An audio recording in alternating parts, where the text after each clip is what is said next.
Ouais. On a mis en place un registre qui trace les gens.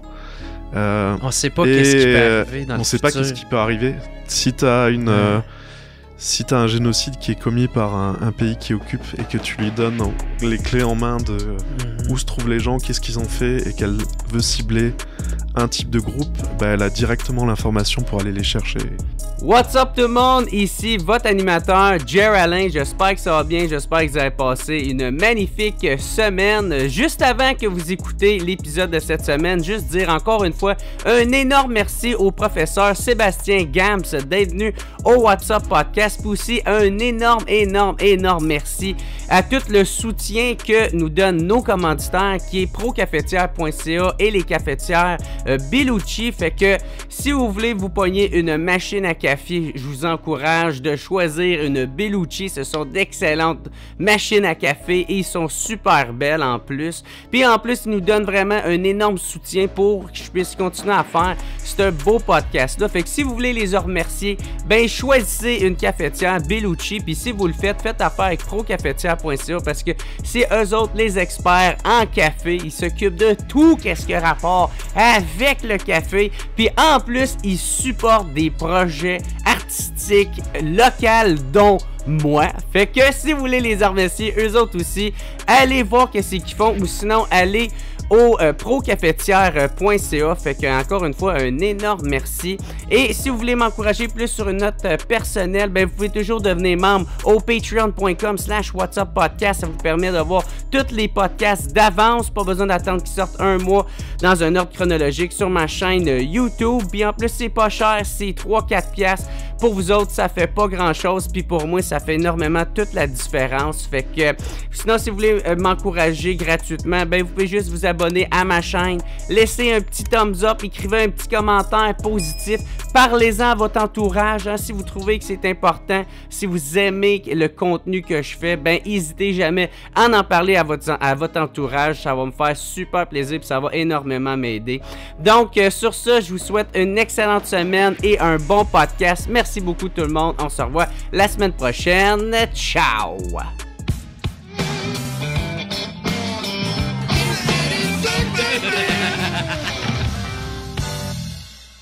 What's up tout le monde, bienvenue à un autre épisode du What's Up Podcast. Aujourd'hui, je suis surexcité de le recevoir sur le podcast, Sébastien Gams. Parfait. Ok, je l'ai bien eu, ok. Professeur au département d'informatique de l'UQAM et titulaire de la chaire de recherche du Canada et d'analyse respectueuse de la vie privée et éthique des données massives. Je reprends mon souffle. Merci beaucoup d'être sur le podcast. J'ai l'impression que ça va vraiment être super intéressant. Toi, autrement dit, tu t'intéresses beaucoup aux données massives qui est collectée. Tu as beaucoup alarmé la population des dangers, des dérives qu'il peut avoir.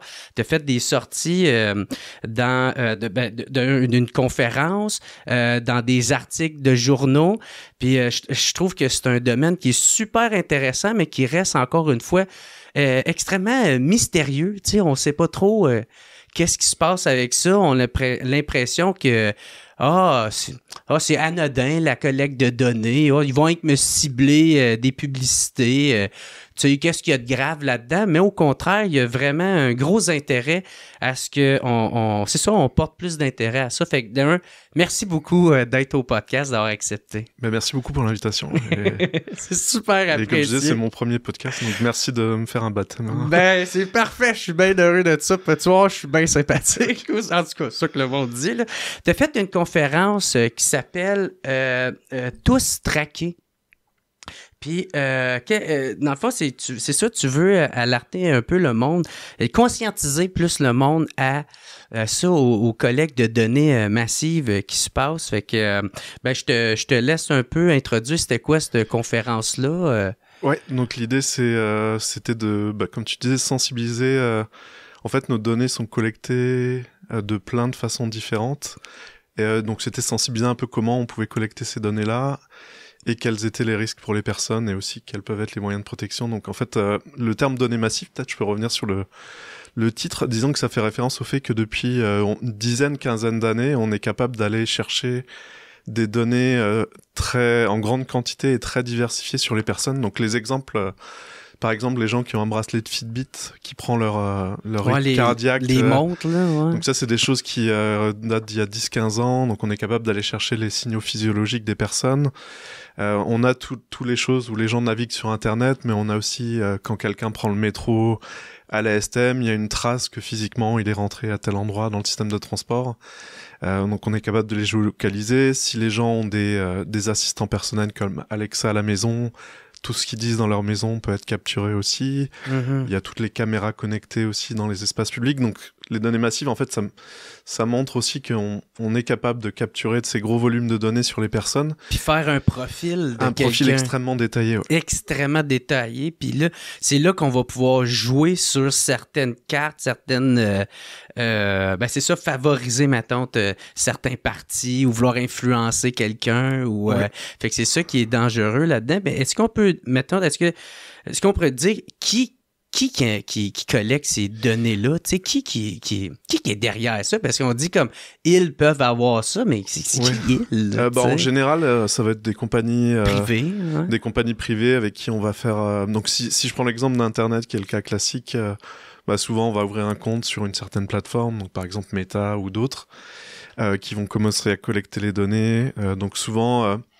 la chose que je veux dire quand même, c'est qu'il y a des bénéfices à ces collectes de données. À la base, c'est souvent pour fournir des services personnalisés.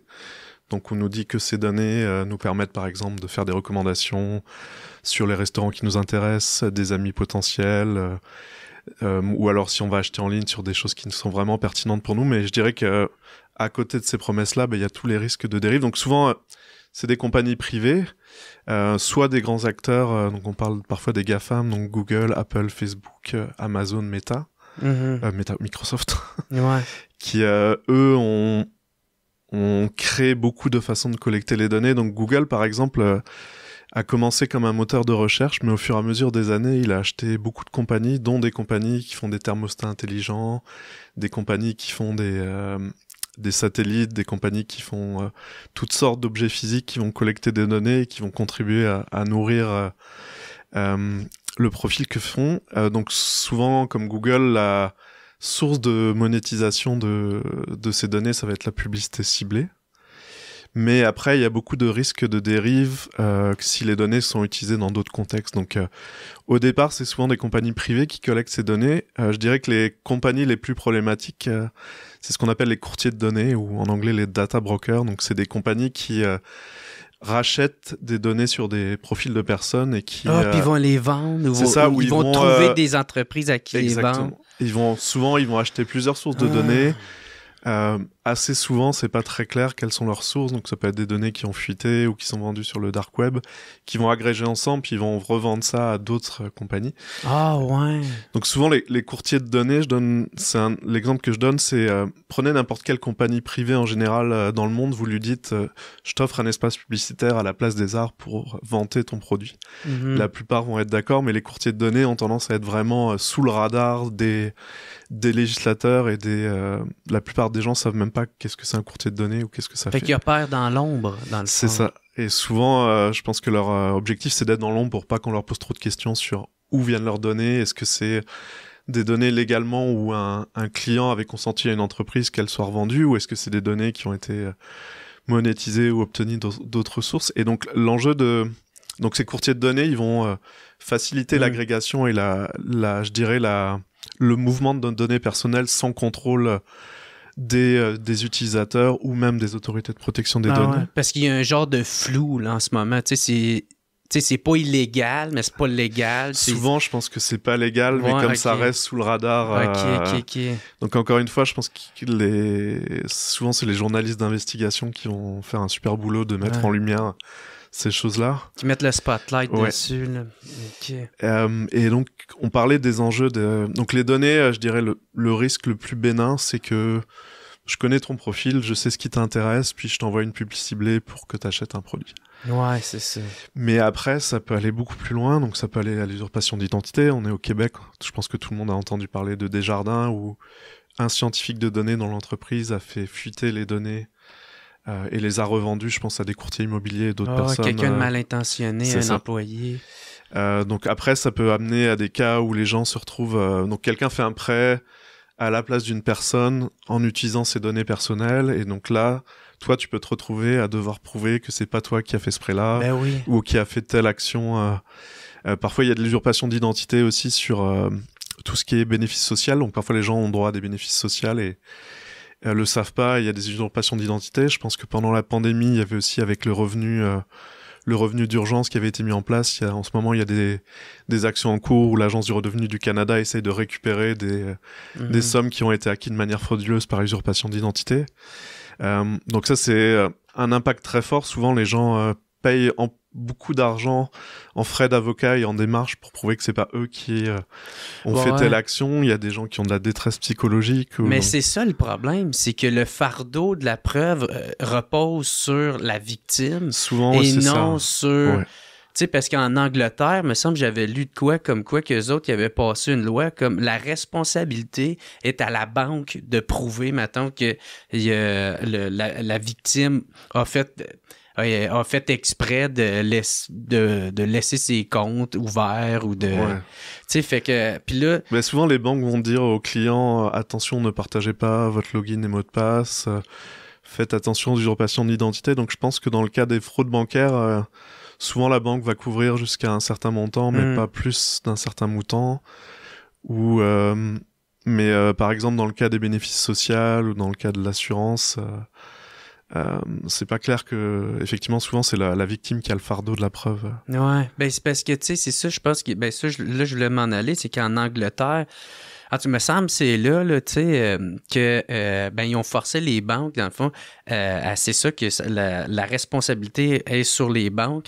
Fait que là, vu qu'eux autres, ils se retrouvent la plupart du temps à être forcés à rembourser plus facilement, fait que là, ça les a forcés à renforcer leur système de sécurité puis faire sûr et certain qu'il n'y ait pas d'usurpation d'identité puis que tu peux pas avoir un prêt aussi facilement que juste monter une carte d'identité puis... Ouais, il y a d'autres enjeux. Donc d'abord, en sécurité informatique, une chose qu'on répète souvent aux étudiants, c'est qu'il n'y a pas de sécurité inviolable. Donc on peut mettre en place tous les mécanismes. Si quelqu'un vient chez moi et me pointe un pistolet sur la tempe et me dit entre ton login et mot de passe, mets-moi le code par SMS, tu vois, on peut pas tout prévenir. Donc ça, c'est un enjeu. L'autre enjeu, c'est effectivement, on a ce qu'on appelle par exemple l'authentification à 2 facteurs qui maintenant est généralisée, où tu vas te connecter sur ton compte en banque, on demande login, mot de passe, puis on te demande aussi un code envoyé par SMS qui est valable 15 minutes, qui sert à prouver, donc ça augmente. Mais ce qu'il faut pas oublier aussi, c'est que quand on augmente ces choses-là, donc oui, ça augmente la sécurité, mais ça met aussi beaucoup de poids sur les utilisateurs des systèmes. Donc par exemple, s'il y a des personnes âgées ou des personnes qui ont plus de mal avec l'informatique, donc ça veut dire aussi que tu accrois les inégalités d'accès à des technologies ou des choses comme ça. Donc et des gens parfois vont dire, tu sais, si tu rajoutes trop de niveau de protection, parfois les gens vont dire, ok, je vais inscrire mon mot de passe sur un papier. On me demande de prendre un mot de passe de 20 caractères, mais j'arrive pas à m'en souvenir. Je vais juste le marquer sur un papier ou sur un fichier texte dans mon ordinateur qui est en clair. Donc, ça devient de plus en plus compliqué. Donc il faut faire, il y a ce compromis entre l'usabilité ou la facilité d'utilisation et le niveau de sécurité. Ils ferment les caisses des jardins. Il y a aussi cet enjeu-là, souvent, c'est ça, les personnes physiquement, des fois tu pouvais te dire, je vais aller à ma caisse des jardins, mais là, il y en a certaines qui sont fermées. Parce que les autres, ils veulent sauver de l'argent, fait que c'est pour ça qu'ils essayent d'inciter le monde à aller vers accéder, pour prendre le code des jardins, mais c'est toute la même affaire. Mais tous les services gouvernementaux, il y a souvent les organisations de la société civile qui font vraiment attention à l'inclusivité des technologies, que toute la population québécoise puisse l'utiliser. C'est souvent le signal d'alarme, c'est offrez une alternative physique, même si vous voulez, donc par exemple pour les services gouvernementaux, même si on peut faire sa demande de permis en ligne, offrez des succursales physiques où les gens qui n'ont pas l'habitude de ces technologies-là puissent aller faire leur demande. Puis eux autres, ils veulent couper d'un coup, fait que c'est pour ça qu'ils essayent d'inciter le monde à aller là, mais tabarnak, ils ferment nos crises de succursales. Avant qu'on aille trop loin, il y a de quoi que tu as dit, c'est ça, c'est que des data tractor ou data broker. Data broker. Courtiers de données, c'est c'est ça. C'est la traduction que je donnerais en français. OK. Les courtiers de données, est-ce qu'eux autres, ils travaillent aussi avec les Google Meta qui récoltent les données aussi? Souvent, ils C'est un mélange des deux, genre? Ouais, souvent, ils ont, je dirais ils ont un business un peu concurrent parce qu'en fait, Google et Meta... C'est la version légale? Ouais, c'est ça. Ont quasiment pas besoin de passer par des courtiers parce qu'ils ont déjà énormément d'informations nous concernant. Donc parfois, je pense qu'ils doivent travailler en complémentant les données, mais souvent, ils vont plutôt se mettre en concurrent et dire nous aussi, on a réussi à récupérer plein de données. Puis des exemples, un exemple récent qui a impliqué des courtiers de données, c'est donc c'est une journaliste du New York Times qui s'appelle Kashmir Hill. C'est elle qui avait révélé les enjeux de Clearview AI. C'est quoi ça? Donc Clearview AI, c'est une société basée aux États-Unis qui fait de la reconnaissance faciale, qui a essentiellement capturé toutes les photos qui existent sur Internet, disponibles publiquement, même sur des plateformes où clairement les conditions d'utilisation disent, donc même sur Facebook par exemple, ou LinkedIn. Mais ça, c'est une autre affaire, tu sais, c'est qu'ils te mettent une chier de paragraphes puis de caractères, puis là, personne lit ça. Fait que est-ce que tu as réellement donné ton consentement? Ça, c'est un autre enjeu, effectivement. Oui. Donc cet enjeu-là, c'est souvent c'est tellement long que les gens ne lisent pas ou c'est écrit en langage juridique et c'est... Tu comprends rien de ce que ça veut dire. C'est comme du chinois, tu sais, du donc mandarin. C'est une question récurrente sur comment faciliter la compréhension des conditions d'utilisation. Alors il y a des alternatives. Il y avait des projets il y a quelques années où on disait on pourrait avoir un effort communautaire où par exemple des avocats vont regarder et taguer. Tu vois, on pourrait avoir un site, je sais pas, Québec.conditions d'utilisation de plateforme, où des personnes s'enregistreraient, donc des avocats par exemple, puis spécialisés en protection de la vie privée, puis diraient moi j'ai lu telle politique de vie privée d'une plateforme, puis suivant les critères, par exemple, est-ce que autre finalité, respect de la loi, possibilité de demander l'effacement de ces données, voilà les notes que je donne à la plateforme. Donc ça pourrait être une façon, tu sais, pour les gens d'aller... Oui, genre tu fais comme... Ça serait drôle, une affaire d'intelligence artificielle que tu fais faire copier-coller, là, tu le mets là-dedans, ça te fait un résumé. Ça, c'est une autre approche plus récente, c'est effectivement de dire avec les avancées de l'IA, on pourrait aussi demander à un agent ou un large modèle de langue de dire résume-moi les conditions d'utilisation ou est-ce que ça te semble respectueux de la vie privée sur une échelle de 1 à 10 en prenant comme base la loi 25 du Québec par exemple, des choses comme ça. Puis là c'est ça, là, avant je te coupe, tu étais en train de parler de ce journaliste-là qui avait révélé ça. Récemment elle a fait une autre enquête qui a montré que je pense que le nom du service c'est OnStar, donc dans certaines voitures connectées on encourageait les gens à démarrer ce service-là en leur disant c'est quelque chose de gratuit, vous allez avoir des conseils sur votre conduite. Et en fait, ce qu'elle a montré, c'est que ces données-là étaient ensuite vendues par la compagnie à un courtier de données, en tout cas aux États-Unis. Au Canada, c'est pas clair si c'est fait, mais qui le revendait à la compagnie qui fait l'assurance de voiture, en fait. Donc les gens, en fait, t'as l'impression de démarrer un service où on te dit c'est gratuit, ça va t'aider à la conduite.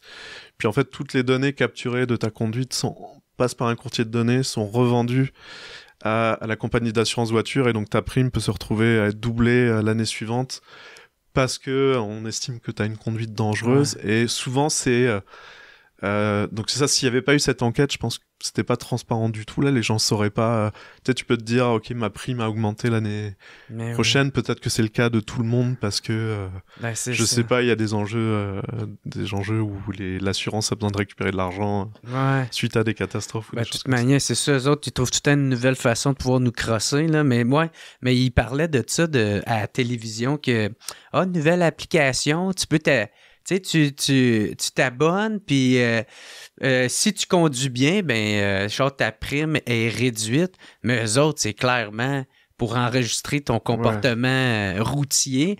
Puis eux autres, ils savent qu'ils ont une pièce à faire avec ça. Il n'y a aucune compagnie qui fait de quoi pour perdre de l'argent.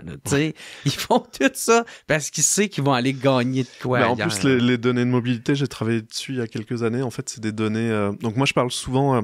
pour essayer de sensibiliser les gens à c'est quoi les risques d'une donnée. Je parle du potentiel ce que j'appelle le potentiel d'inférence. Pour moi, c'est tout ce qu'on peut déduire de cette donnée. Donc, par exemple, si je te demande à qui tu vas voter aux prochaines élections provinciales, je pense que ça va te choquer, tu vas pas me le dire et je veux pas l'information, c'est quelque chose de privé. Je te le dire. Okay. Mais même si tu me le disais, tu vois, je pourrais pas déduire est-ce que tu as des enjeux de santé, quel est ton métier, quel est ton âge, quel est ton niveau de revenu, alors que la mobilité, en fait, c'est extrêmement riche en termes de potentiel d'inférence. Donc, par exemple, moi, je suis professeur à l'UQAM, donc en regardant ma mobilité, tu peux déduire que je travaille à tel endroit. Bon, c'est un profil, c'est quelque chose de public, mais si c'était une personne ou c'était privé, l'endroit où il est le plus stable dans la journée, c'est là où il travaille. Mais si quelqu'un a un problème de santé, si tu le vois régulièrement aller dans une clinique spécialisée dans un type de maladie, tu peux déduire cet enjeu-là. S'il visite chaque semaine un type de lieu de culte, tu peux déduire sa religion. Il y a des gens même qui ont montré qu'on peut essayer de prédire l'âge à partir de la vitesse où les gens se déplacent. Si les gens vont dans un restaurant où le prix moyen du menu c'est $50 versus $20, ça dit aussi quelque chose sur leur revenu. Donc tu vois, il y a beaucoup de choses qu'on peut déduire de la mobilité. Donc souvent, je pense que l'exemple que tu donnais, c'est les données de mobilité, ils vont aussi servir à être transférés justement à des courtiers de données. Donc peut-être on va te dire, oui, ta prime va baisser de 10%, mais en fait, peut-être que quelques années plus tard, ces données vont revenir négativement, soit par ton assurance voiture, mais aussi peut-être par le fait que c'est agrégé avec d'autres données pour essayer de moduler le prix qu'on t'offre ou qu'on te fait payer pour où je me déplace beaucoup, tu sais. Ouais. Juste de faire, tu te déplaces beaucoup, fait que t'es plus à risque en termes... ils ont tout le temps de quoi à gagner avec ça. Sinon, tu avais donné un autre exemple qui est la banque aussi. Oui. Tu veux-tu l'expliquer? Je me souviens plus trop. Dans la conférence, tu veux dire, ou dans... Ouais, c'est ça. Je me souviens plus trop de l'exemple que j'avais discuté dans cette présentation-là, mais un autre exemple. Donc on parlait des risques de vie privée. Là, moi, si je vais dans les choses qui m'inquiètent moi le plus, donc usurpation d'identité, c'est un enjeu de société majeur. C'est primordial. Moi, l'autre enjeu qui me fait beaucoup peur, c'est tout ce qui est manipulation politique, en fait, où on en a parlé beaucoup de Cambridge Analytica, donc c'était une société qui a... Oui, avec le documentaire qu'il y a eu sur Netflix. Là, donc essentiellement, c'est une société qui collectait des données en demandant aux gens d'installer une application sous Facebook, puis qui récupérait les données de leurs contacts, et en fait... ça a été utilisé par des partis politiques pour essayer de pousser de l'information ciblée, pour pousser les gens à voter dans une certaine direction. Donc on en a beaucoup parlé au moment du Brexit. Alors on pourrait pas faire, il faudrait faire l'expérience de pensée où on crée un monde parallèle où Cambridge Analytica n'aurait pas existé. Le Brexit a été assez serré. Donc il y a des gens qui disent que le Brexit a eu lieu parce que justement quelques personnes ont pu être influencés par voter le non. Donc essentiellement, une des choses qu'on peut faire avec la manipulation politique, c'est si on a un profil détaillé de ce qui t'intéresse. Donc, je vais prendre l'exemple des États-Unis. Imagine quelqu'un qui a tendance à voter démocrate la majorité du temps, mais il y a peut-être dans les promesses de Trump, il y a peut-être quelque chose qui va lui parler, un enjeu qui va lui parler. Et donc, au lieu de te montrer le programme politique... en général ou de manière aléatoire sur des aspects particuliers, on va te mettre l'accent sur cette chose-là et tu vas dire finalement c'est peut-être pas si mal de voter pour Trump, ou au contraire une peur que t'as et puis ils vont mettre l'accent sur cette peur-là pour l'amplifier, pour te donner une impression de c'est ça, moi c'est...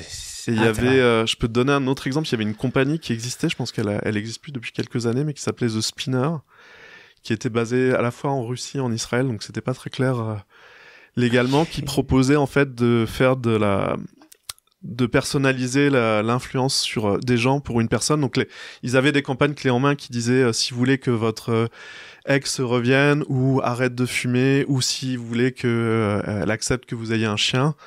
En fait, ça demandait aux gens donc ils avaient aussi ils étaient assez rusés légalement parce qu'ils envoyaient par SMS un message où si les gens cliquaient sur le lien, ça installait en fait un cookie, un mouchard qui permettait de suivre la personne.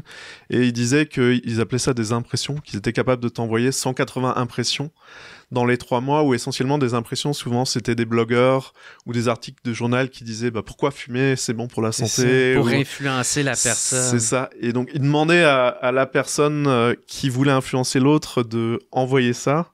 Et il disait normalement vous devez avertir l'autre personne de ce service-là, mais en général donc ils essaient de se dédouaner en disant nous on offre la technologie, mais c'est à vous d'envoyer le lien qui va faire que le mouchard soit installé. Comme ça ils sont pas responsables également. Et je pense que cette société existe plus, mais c'était vraiment l'exemple.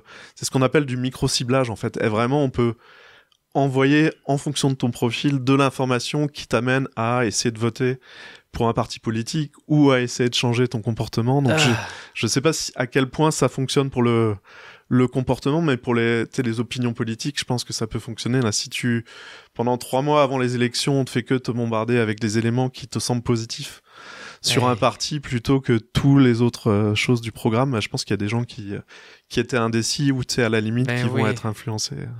Ah, Seigneur, man. Moi c'est le genre d'affaires-là qui me fait peur. Fait que c'est pour ça que j'aime avoir un expert qui nous parle de tout ça.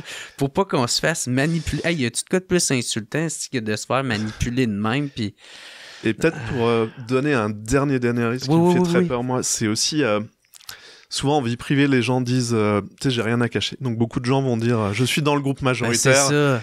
Moi, j'ai rien à cacher. Mais les choses... donc là, j'ai donné quelques exemples où si votre prime d'assurance voiture est doublée l'année prochaine sans que vous sachiez pourquoi, même si vous avez rien à cacher, ça a quand même un impact sur vous. Peut-être tu sais, aux États-Unis, il n'y a pas une assurance santé universelle. Donc, il y a des gens qui peuvent se retrouver sans la possibilité de faire une opération extrêmement lourde parce que leur assurance médicaments a augmenté, ils peuvent plus la payer en fonction de leur profil. Donc, ça a des impacts. Et surtout, ce que je veux dire, c'est que ce qui est la norme peut changer. Donc, aux États-Unis, par exemple, il y a quelques années, l'avortement était autorisé dans tous les États. Et maintenant, on est passé dans une situation où c'est interdit dans certains États et des femmes se retrouvent à devoir aller dans d'autres États.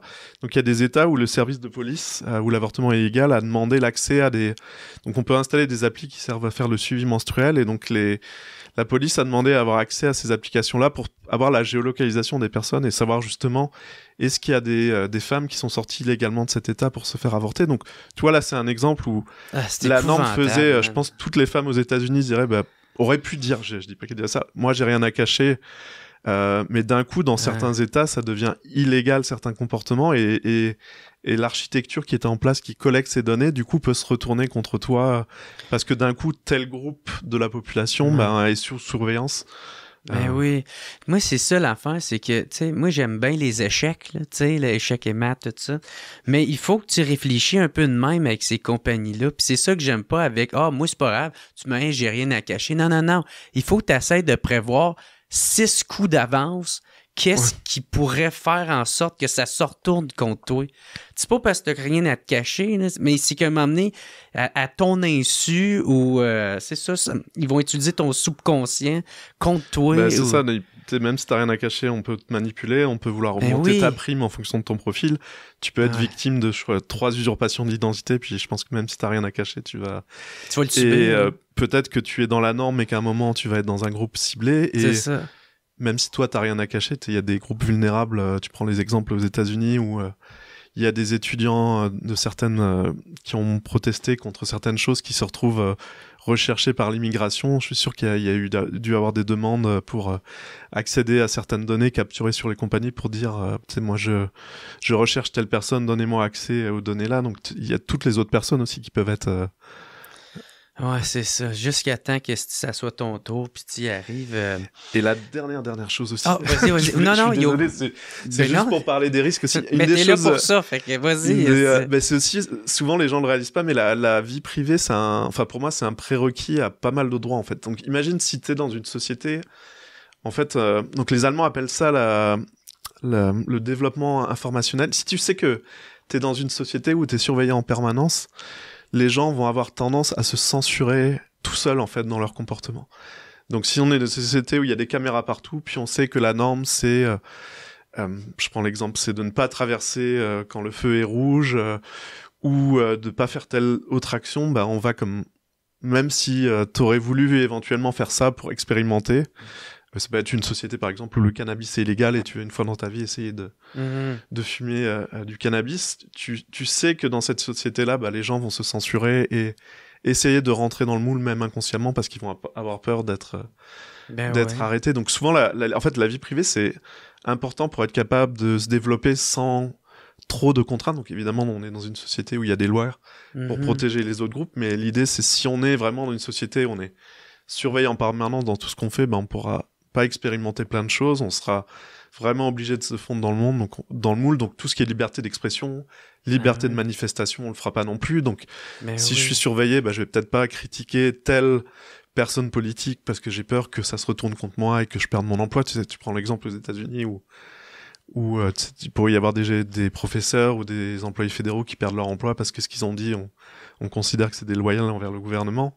Tu vas peut-être pas aller manifester physiquement à un endroit parce que t'as peur que ça soit enregistré et que ça se retourne contre toi éventuellement. Donc c'est ça, la vie privée, c'est aussi un prérequis à tout ce développement personnel, la liberté d'expression, la liberté de manifestation, etc.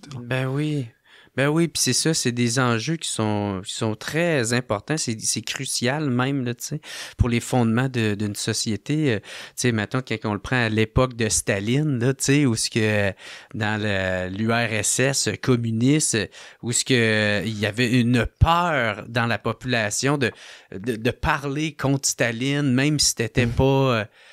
Tu sais, si tu avais des moindres petites revendications, puis ça parle aussi de la population avait tellement peur de leurs dirigeants que Staline, comment il est mort dans son vomi, dans sa chambre, il a agonisé, puis le garde qui était devant la porte, il a pas bougé parce qu'il entendait de quoi en arrière, mais il avait tellement peur qu'il arrive de quoi, que c'est le même qui il est mort agonisé dans sa chambre, dans sa pièce. Fait que, tu sais, ça montre à quel point que c'est ça, la peur, le fait de s'exprimer, le fait, en plus, tu sais, de s'exprimer, de pouvoir dans un lieu privé, c'est là que tu développes ta pensée, tu sais, c'est là que tu vas faire des erreurs, c'est là que tu vas, en jasant avec quelqu'un, ben c'est ça, tu pourrais dire des choses que tu regretterais après, mais vu que c'est dans la sphère privée. Ouais. Dans la sphère privée. C'est ça, imagine, tu vas manger chez des amis, il y a un Alexa, t'sais.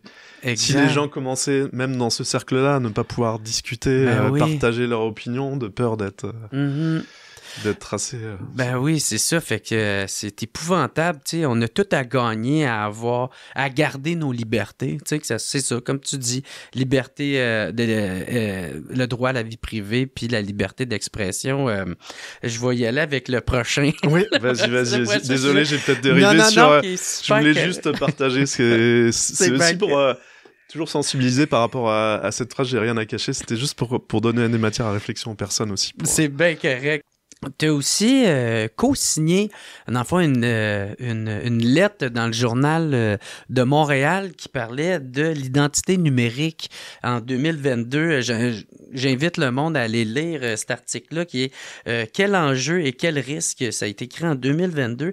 Puis, c'est ça, tu parlais justement des gouvernements qui veulent installer une identité numérique. Là. On l'a pas mal vu là, aujourd'hui avec le recul. C'est ça, c'est pour gagner. Quels bénéfices qui font ça, les gouvernements? Qu'est-ce qu'ils ont à gagner d'avoir ça?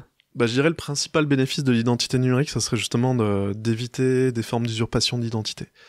Donc une identité numérique, ça serait comme le gouvernement du Québec met en place une façon de vérifier l'identité des citoyens pour accéder par exemple à des services gouvernementaux, donc payer les impôts ou récupérer des pièces d'identité, mais ça peut aussi après être interconnecté avec les banques par exemple. Ça pourrait servir à prouver à sa banque quand je me connecte que c'est bien moi, pas parce que le Québec a mis en place quelque chose qui permet de valider l'identité. Ouais, ben ça, il y a juste en partenaire, là, maintenant. Ouais. Ou ça peut être, même, il y avait des idées que quand tu vas à la SAQ, on puisse prouver que tu as plus de 18 ans par ton identité numérique. OK. Et donc, je dirais, le bénéfice global, le plus important, ça serait en termes de sécurité, d'éviter l'usurpation d'identité. OK. Parce que... Puis, la question, moi, qui vient avec ça, là, puis je suis sûr que tu me vois venir 10 000 à la ronde, mais est-ce que les gouvernements, ils ont les infrastructures, les structures, la compétence pour être capables de gérer ça, là, tu sais, parce que là, en tout cas, on va te laisser répondre, là, mais moi, j'en doute, là, tu sais. Ouais, ben globalement, ça, c'est un des gros enjeux. Donc, pour moi, l'identité numérique, c'est typiquement le genre de service qui doit être fourni par l'État. Donc, il faut que l'État se dote des moyens nécessaires pour le faire. Justement, pour éviter que ça soit donc, il y a plusieurs enjeux Donc, si tu avais une compagnie privée qui arrive et qui va dans le gouvernement du Québec, qui vous dit « Moi, je vous offre ma solution clé en main », il y a plusieurs enjeux. D'abord, cette compagnie va sûrement collecter beaucoup de données par l'usage qui va être fait de l'identité numérique. Donc, on revient au risque qu'on a discuté dans la première partie. Ensuite, elle va proposer sa solution, mais peut-être qu'il y a plusieurs façons de faire une identité numérique. Donc ça, c'est une des choses qu'on avait discuté dans la lettre, c'est que on n'est pas contre l'identité numérique pour l'amélioration de la sécurité et l'usurpation d'identité, mais moi qui travaille en vie privée, je m'inquiète que ça soit un système de traçage généralisé. Il y a des façons respectueuses de la vie privée de le faire, des façons moins respectueuses de la vie privée. Souvent, les compagnies privées vont arriver avec des standards qui sont propriétaires, donc on ne sait pas trop comment c'est sécurisé, il y a des risques. Un autre enjeu, c'est que suppose que le gouvernement du Québec fait un contrat pendant 5 ans avec 100 millions de dollars par année, puis au bout de 5 ans, la compagnie leur dit « Ah, bah finalement, maintenant, ça coûte beaucoup, beaucoup plus cher. Ça va être 500 millions par année. » Donc, t'es comme pris aussi dans... T'as le bras dans l'engrenage, vu que tu viens de donner ces données-là. Ouais, donc il y a les questions de souveraineté des données qui reviennent aussi beaucoup en ce moment. Est-ce que ces données vont être hébergées au Québec ?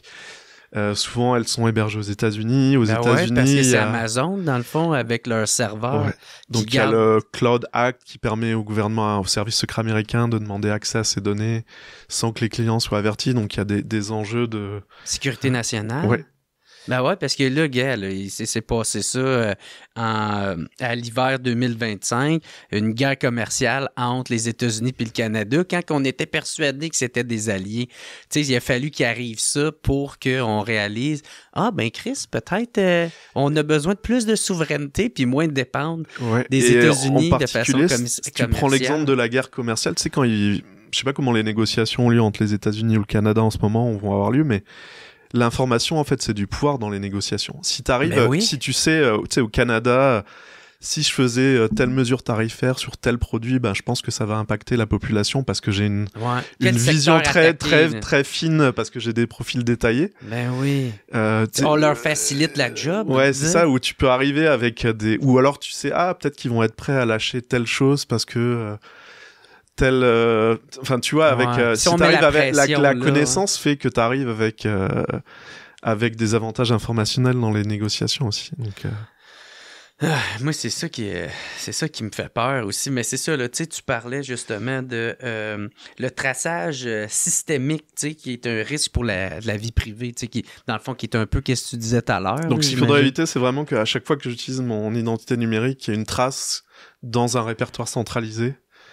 Que j'ai été à tel endroit ou que j'ai fait telle action, parce que comme je disais au début, il n'y a pas de sécurité parfaite, donc si le pire chose, ça serait d'avoir quelque chose de centralisé où d'un coup il y a une brèche de sécurité et puis tous les données d'usage de l'identité numérique des Québécois fuitent et là on sait...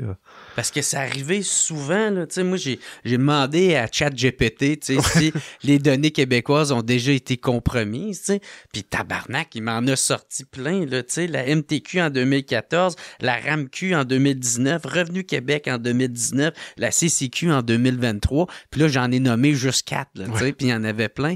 Fait que tu sais, je reviens un peu à ma question initiale de est-ce que le gouvernement est capable de protéger nos données, tu sais? Je pense s'ils mettaient les ressources, je pense que oui. Il y a toujours la question en ce moment avec les questions budgétaires, c'est compliqué. Ouais. Mais est-ce qu'à l'interne, excuse, je vais reformuler ma question aussi, une sous-question qui vient avec ça, c'est que, tu sais, parce que est-ce qu'à l'interne, je sais pas, ils font-tu des investissements pour développer les nouveaux travailleurs? Est-ce qu'il y a une meilleure connaissance qui puisse, à l'interne, avoir cette compétence-là pour faire... Tu sais, parce que souvent, c'est un peu ça le problème, c'est que le privé ont la compétence, puis au gouvernement, ils l'ont pas vraiment, puis ils ont une confiance un peu aveugle au privé ou à une personne de l'externe. Puis c'est là que ça chie, parce qu'ils sont pas capables de se rendre compte... de qu'est-ce qui est vrai, qu'est-ce qui l'est pas. En tout cas, là, j'ai trop parlé. Là, non, c'est une très bonne... Mais je pense qu'un des enjeux, malheureusement, c'est en cybersécurité, le salaire, la différence de salaire entre le privé et le public, je pense que c'est un des enjeux aussi. De ce que j'ai entendu. Je pense que dans le privé, en gros, l'IA et la cybersécurité, c'est 2 domaines en ce moment, je pense, où l'IA même peut-être est en train de décroître, mais là, en fait, moi, je pense que l'IA est partie pour rester, mais la cybersécurité, à mon avis, est partie pour rester aussi. Comme je disais, on n'a pas de sécurité parfaite, on a des nouvelles technologies, des nouveaux protocoles. Fait qu'il faut des ingénieurs informatiques. Et je pense que souvent, le salaire pourrait être quasiment le double quand les gens vont dans l'industrie. Donc, ça doit être... Je pense qu'un des enjeux, c'est de réussir à avoir des salaires au niveau fonctionnaire qui sont dans des grilles qui arrivent à avoir des personnes compétentes qui restent. Après, je pense qu'il y a... pour la montée en général de tous les employés, je pense que il y a des programmes mis en place pour les enjeux, c'est quoi l'hygiène numérique, c'est quoi les enjeux de sécurité.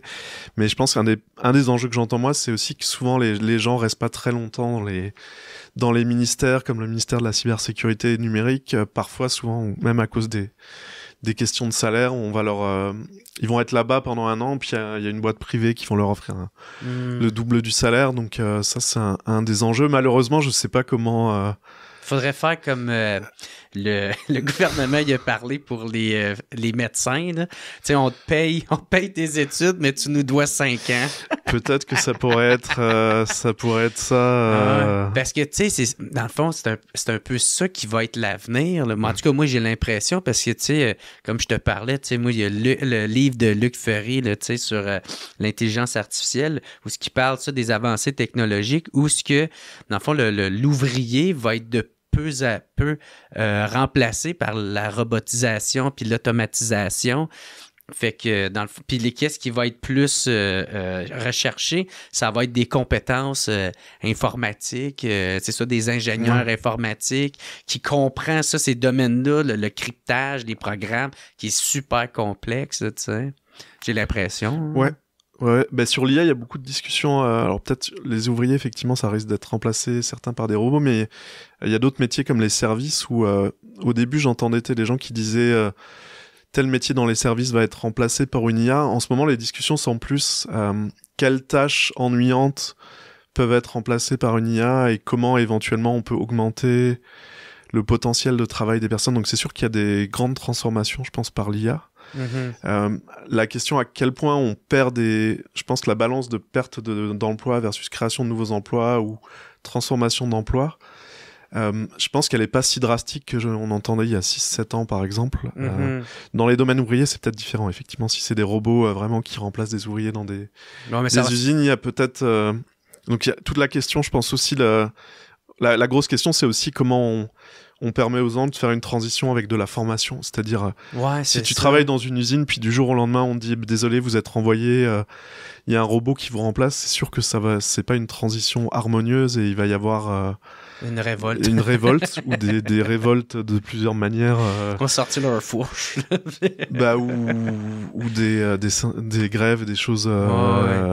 Mais j'espère que toute entreprise qui voudrait faire ça va se prendre 5-6 ans à l'avance, avoir des façons d'avoir des formations pour les gens, soit à l'intérieur de l'entreprise, de migrer vers peut-être il y a des emplois de supervision de robots, c'est sûr qu'il va pas y avoir autant d'emplois de supervision que d'ouvriers, mais après il y a quand même des choses des fois où l'IA fait des erreurs et donc tu vois par exemple Air Canada, ils avaient mis en place un robot conversationnel pour aider à faire des achats dans des voyages, puis un robot qui a conseillé un voyage qui était beaucoup plus cher que ce qu'un humain aurait conseillé. Là, la compagnie a essayé de dire c'est le robot, c'est pas nous, et un juge a tranché qu'en fait, si t'es une entreprise et que tu déploies une IA, t'es quand même responsable de ce que l'IA a fait. C'est ça. Tu peux pas remettre ça sur la robot. Je pense que par exemple, tous les trucs commerçants où il y avait un humain qui aidait à choisir le billet d'avion, des choses comme ça va pas disparaître. C'est juste la recherche d'informations va être facilitée par une IA, mais il y a plein d'emplois où c'est quand même important que l'humain valide que l'IA a pas fait n'importe quoi et que c'est dans le meilleur intérêt du client ou de l'individu. Ça va commencer plus par en étant un outil qu'on peut utiliser, puis là après ça, si plus performant qu'il devient, puis là, il va juste avoir besoin d'une surveillance, puis peut-être même un jour qu'il va le faire automatiquement. Puis... Mais je pense qu'il y a plein d'endroits où ça va être vraiment la complémentarité. Si tu prends la médecine, je pense qu'on va, dans les cas critiques, on va jamais... je devrais peut-être pas faire de prédiction, mais je pense que l'idéal, ça serait d'avoir une IA qui aide le médecin à, par exemple, sur des radios où il aurait pas vu qu'il y avait un risque de tumeur à un endroit, lui dire... À cet endroit-là, je pense qu'il y a vraiment quelque chose...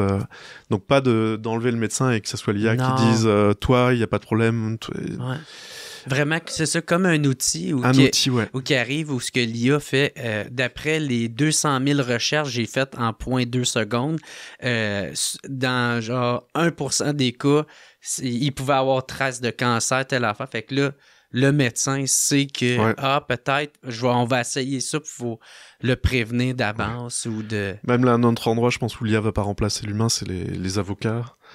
Il y a des avocats qui ont essayé d'utiliser ChatGPT pour préparer leur plaidoirie, où il a inventé des cas fictifs. Et là aussi, le juge a dit c'est de votre intégrité déontologie d'avocat de vérifier que... Donc oui, tu vois, dans ce cas-là, je pense que peut-être les gens utilisent des fois les outils pour rephraser ou... mais pour préparer les idées de la plaidoirie, c'est extrêmement dangereux de dire je délègue tout à ChatGPT, et si il invente des choses, je pense que le juge va peut-être retirer le droit d'exercer à des avocats en disant vous avez fait n'importe quoi là, c'est comme... Moi, je pense peut-être une place où on risque de le voir, c'est peut-être dans le domaine de l'automobile, tu sais, le taxi, là, tu sais... Mais encore une fois, ça va être de mettre, tu sais, s'il y a un accident, c'est qui est responsable? Ça, c'est une grosse question. Ouais, donc, c'est ça.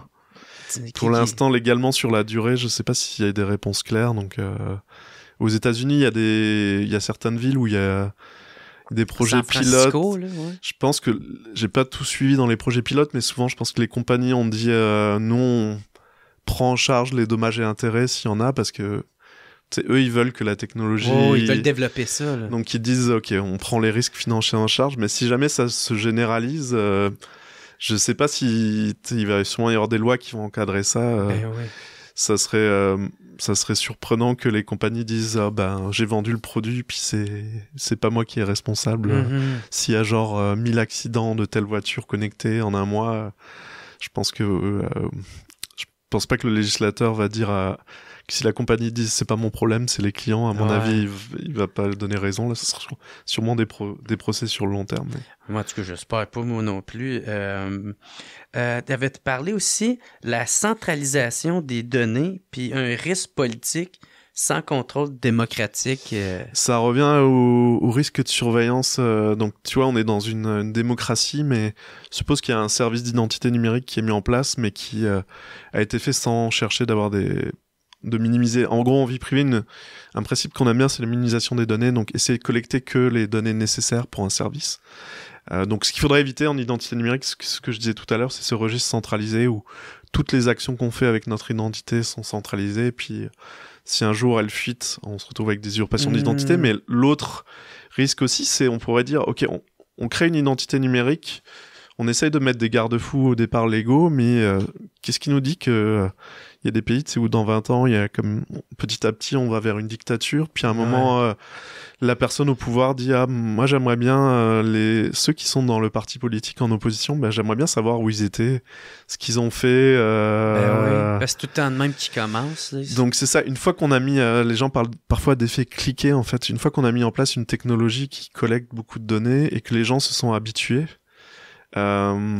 Finalement, même si au départ, dans la tête du législateur 20 ans avant, c'était une utilisation particulière ou une finalité, ça risque de dériver. Donc il y avait beaucoup de discussions là-dessus sur les applications de traçage de contact qu'on a eu pendant la pandémie, qui demandaient, il y avait certaines versions qui demandaient la géolocalisation justement. Donc les gens disaient mais ok, là on dit qu'on veut le faire pour voir les risques de contact, mais une fois que ça va être mis en place, est-ce qu'il y a une garantie qu'on va l'enlever ou est-ce que ça va être là et le gouvernement va dire finalement moi j'aimerais je peux l'utiliser, tu vois, avec la mobilité, je pourrais dire je vais essayer de revoir les gens qui enfreignent la vitesse ou les gens qui ont des comportements dangereux après leur mobilité. Il y a une citation qui disait le Don't waste a good crisis, qui est ne gaspille pas une bonne crise, là, tu sais. Fait que c'est ça qui est arrivé aussi, je pense la Première Guerre mondiale ou la Deuxième, tu sais, c'est là qu'est arrivé l'impôt fédéral, puis ça a resté, mais au début c'était juste pour la guerre, tu sais, puis là ça a resté là, fait que faut faire bien attention, tu sais, sans me positionner, mais tu sais, quand il y a eu le convoi de la liberté là, avec les camionneurs à Ottawa, tu sais, la loi sur les mesures d'urgence où ils ont carrément gelé des comptes en banque de certains militants ou en tout cas acteurs là-dedans. Là. Moi, ça me fait peur, ces affaires-là, tu sais, qui peuvent te geler financièrement ou faut faire attention comment c'est utilisé, ça c'est... Ouais, mais c'est ça, mais toute technologie qui trace beaucoup de données, même si elle avait un objectif au départ, si elle reste sur la durée et qu'il y a une dérive autoritarienne, et, tu sais, ça peut être utilisé contre les gens. Je pense un exemple qui m'avait marqué, c'était une chercheuse qui a écrit un livre qui s'appelle Carissa Ellis, Privacy is Power, donc la vie privée c'est le pouvoir, c'est un peu ce que je te disais sur le prérequis à d'autres droits. J'espère ne pas me tromper, mais elle donnait l'exemple pendant la Deuxième Guerre mondiale entre la Belgique et la France en termes de nombre de juifs qui ont réussi à échapper et nombre de juifs qui sont allés dans les camps de concentration. Et elle disait en France, en fait, il y a eu beaucoup de juifs qui ont été emprisonnés et arrêtés et qui sont morts dans les camps de concentration parce que la France avait mis en place un système de registre où il fallait se déclarer et il fallait donner son adresse par différentes étapes. En fait, les camps de concentration n'étaient pas l'objectif déclaré au départ, et peut-être même le gouvernement français, c'était pas ça, mais en fait, quand les Allemands sont arrivés et ont demandé, ils avaient cette technologie ou cette information où les gens se trouvaient, alors qu'en Belgique, elle disait, ça n'a pas été le cas, et donc il y a eu beaucoup plus de juifs qui ont réussi à échapper au camp de concentration en Belgique. Et donc ça, c'était un exemple assez frappant on a mis en place un registre qui trace les gens. On sait pas qu'est-ce qui peut arriver dans le futur. On sait pas qu'est-ce qui peut arriver. Si t'as un génocide qui est commis par un pays qui occupe et que tu lui donnes les clés en main de où se trouvent les gens, qu'est-ce qu'ils ont fait, et qu'elle veut cibler un type de groupe, elle a directement l'information pour aller les chercher. Ben oui. Oui, c'est ça, c'est que dans le fond, il faut... toi, de qu'est-ce que tu parles, c'est d'avoir des données de masse, mais qui restent anonymes. Ouais, ou de vraiment collecter ce qui est nécessaire. Donc, on n'a pas parlé de l'IA, mais souvent, les données massives, c'est aussi vraiment nécessaire pour entraîner les systèmes d'IA. Donc, il y a des bénéfices pour la société. Je pense qu'il faut juste faire attention vraiment à collecter ce qui est nécessaire pour certaines analyses, ne pas trop centraliser les données, permettre aux gens de demander l'effacement de leurs données. Donc, il y a aussi cet enjeu-là de droit à l'oubli. Ouais. Ah ouais, parce qu'il y a des compagnies qui ont commencé à faire ça. J'en ai vu dans des publicités, là, dans des podcasts que j'écoute, où est-ce que la compagnie, tu l'autorises à parler en ton nom, puis elle va aller voir toutes les compagnies, puis elle les force à effacer tes données, tu sais. Ouais. Ouais, il y a ça. Mais ce qui est drôle, c'est que souvent, alors je sais pas si c'est le cas, mais ces compagnies-là, en fait, souvent, c'est les compagnies qui font aussi ce qu'on appelle la réputation numérique. Ok, c'est quoi? Donc l'idée, c'est que donc tu peux payer ces compagnies pour qu'elles surveillent Internet et qu'elles te disent s'il y a des informations négatives sur toi. Donc typiquement pour les personnalités publiques, c'est des choses qu'elles pourraient faire. Ah, ok. Mais c'est aussi les mêmes compagnies où quand quelqu'un va appliquer sur un emploi et l'entreprise va avoir 5 candidats qui restent, elle va dire à cette compagnie, peux-tu me donner un dossier numérique de ce que tu as sur cette personne? On aimerait voir si son dossier est compatible avec les valeurs de la société. Ah, fait que c'est ça. Souvent, elle joue sur tous les tableaux, en fait. Toi, en tout cas, c'était le cas il y a 10 ans. Je serais pas surpris que... Ouais. Donc, d'un côté, tu peux les payer pour surveiller Internet ou aller demander l'effacement de tes données. De l'autre, elles collectent plein de données sur toi et elles vont les monétiser à des entreprises pour dire on a un profil numérique synthétique sur les personnes. Je suis sûr qu'il y a des contre-exemples d'entreprises qui doivent faire que l'un ou l'autre, mais les exemples il y a 10 ans il y avait des entreprises qui faisaient les deux, en fait. Ah, sacrément. Puis toi, tu t'en vas là toute de bonne foi en te disant cool, je vais en faire avoir quelqu'un qui m'efface mes données, puis tu te retrouves avec un de plus qui le fait. Ouais, après, je dis pas que tout est négatif. Il y a des organismes de la société civile qui essayent de faire ça. Donc, par exemple, je sais pas si tu vois qui est Max Schrems. C'est un activiste de la vie privée en Europe qui était un des premiers à avoir demandé à Facebook toutes les données sur lui. Donc, on lui a envoyé un PDF de je sais pas combien de mégas. Oh shit. Donc, il voulait en fait savoir tout ce que Facebook avait collecté sur lui, incluant aussi les choses que tu vois pas sur ton profil ou inféré.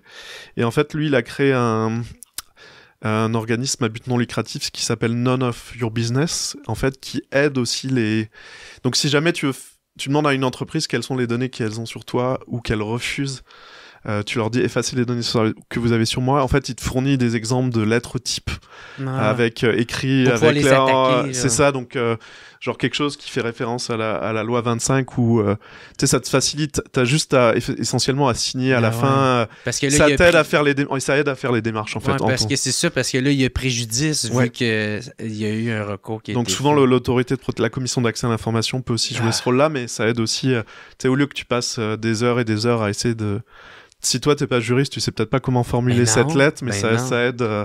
Donc ça, c'est aussi des choses des outils pour donner des facilités à essayer de faire respecter. Une chance qu'il y a du monde qui sont bien intentionnés, qui veulent aider la population. Donc ça, c'est des organismes à but non lucratif. Donc eux, moi, j'aurais globalement un haut niveau de confiance parce qu'ils n'ont pas d'intérêt financier dans tes données. Ah oui, c'est ça, c'est purement moral, dans le fond, pour eux autres.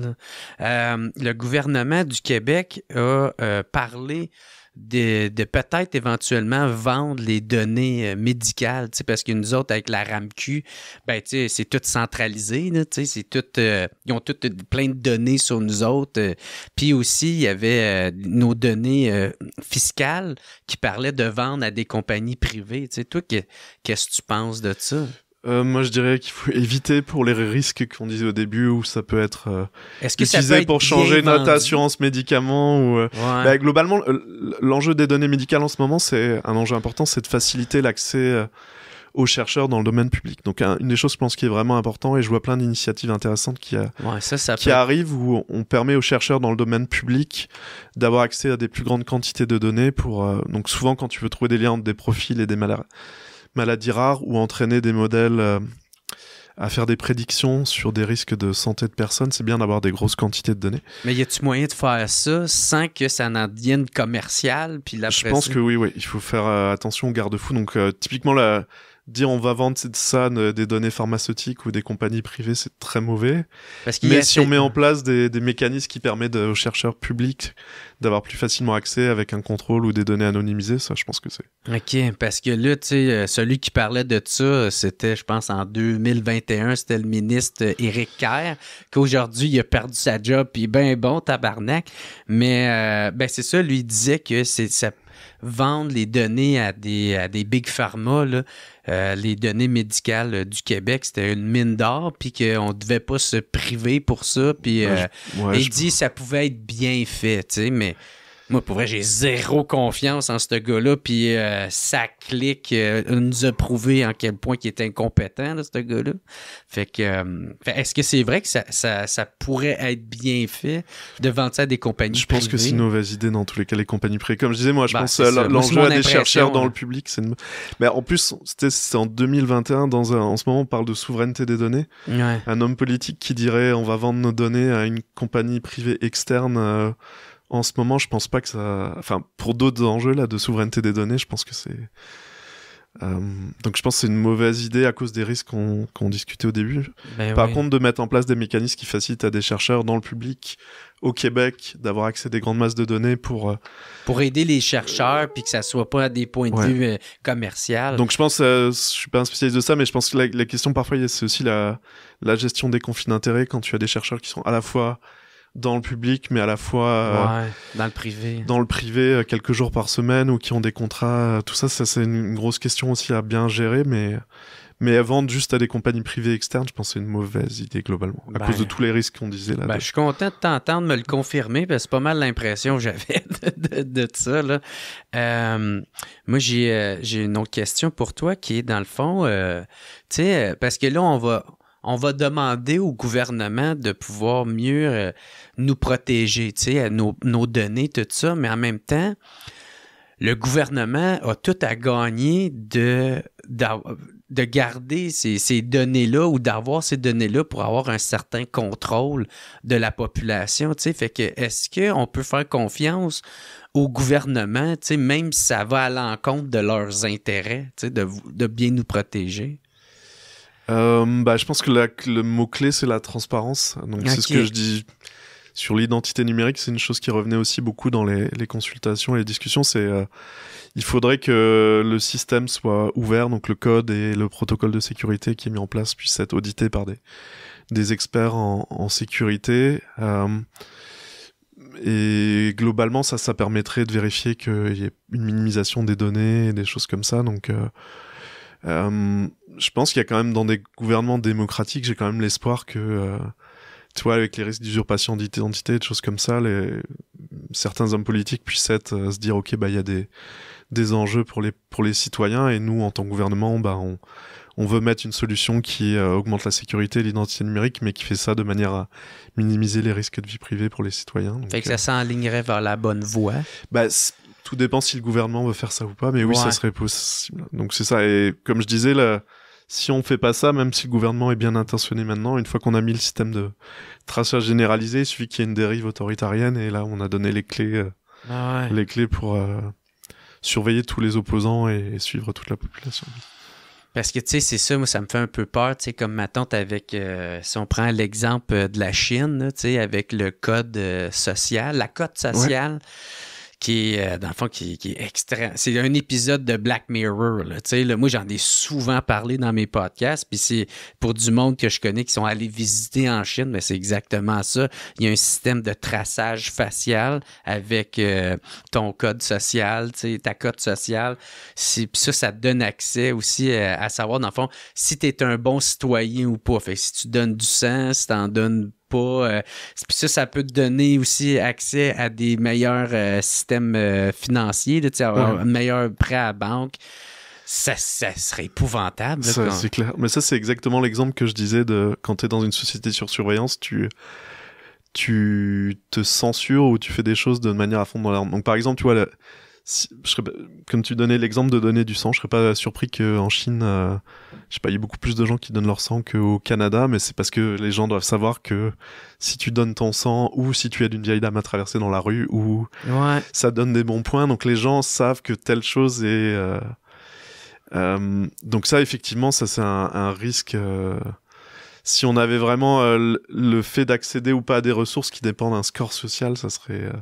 ça serait épouvantable. Tu vois, le fait de voyager, par exemple, d'une province à l'autre ou de sortir du Canada, si on nous disait, imagine, on est en 2050 avec un système de traçage, on dit, les citoyens qui n'ont pas un très bon score, vous avez le droit de rester vous avez le droit de rester au Québec, mais vous n'avez pas le droit de sortir du Québec.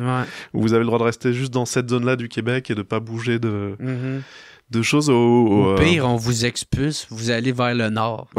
Tu vis dans le nord, toi, maintenant, tu sais. Donc ça, c'est effectivement un des risques. Ah, Seigneur, man, ça serait...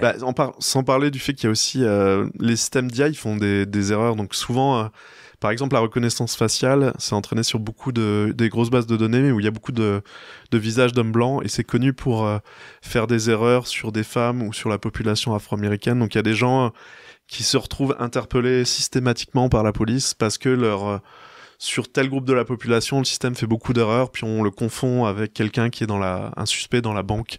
Donc il y a des cas aux États-Unis de personnes qui se sont fait arrêter, qui sont restées plusieurs jours en cellule, jusqu'à ce qu'ils arrivent à prouver et dire non, vous m'avez arrêté en me confondant avec telle autre personne, alors que je suis pas du tout telle personne. Et ce qui arrive beaucoup moins dans la population majoritaire, là où... Puis là, tu te retrouves à avoir à prouver... c'est ça, que c'est pas toi en plus. Quand c'est supposé être le contraire, tu sais, que c'est à eux à prouver que c'est toi qui as fait ça et non imagine toi si ce système-là faisait une erreur sur toi et à chaque fois que tu vas à la place des arts, tu te fais arrêter, on te dit le système vous a étiqueté comme telle personne qui est recherchée par la police. C'est ça, dans le fond, l'usurpation d'identité, tu sais, ça se retrouve à ça. Là, ça c'est même erreur du système, erreur de manière disproportionnée sur certains groupes. Donc c'est même pas, en général dans la population, le système fait 5% d'erreurs, mais c'est sur 5% de la population, il a tendance à faire, je sais pas, 50% d'erreurs ou 60%. C'est ça, fait que ça buzz. Moi, j'aime pas ça. Il en avait parlé justement à, je pense que c'était, comment que ça s'appelle? En tout cas, les métros, le métro de Montréal, tu sais, il avait parlé de ça justement, d'un système de reconnaissance faciale.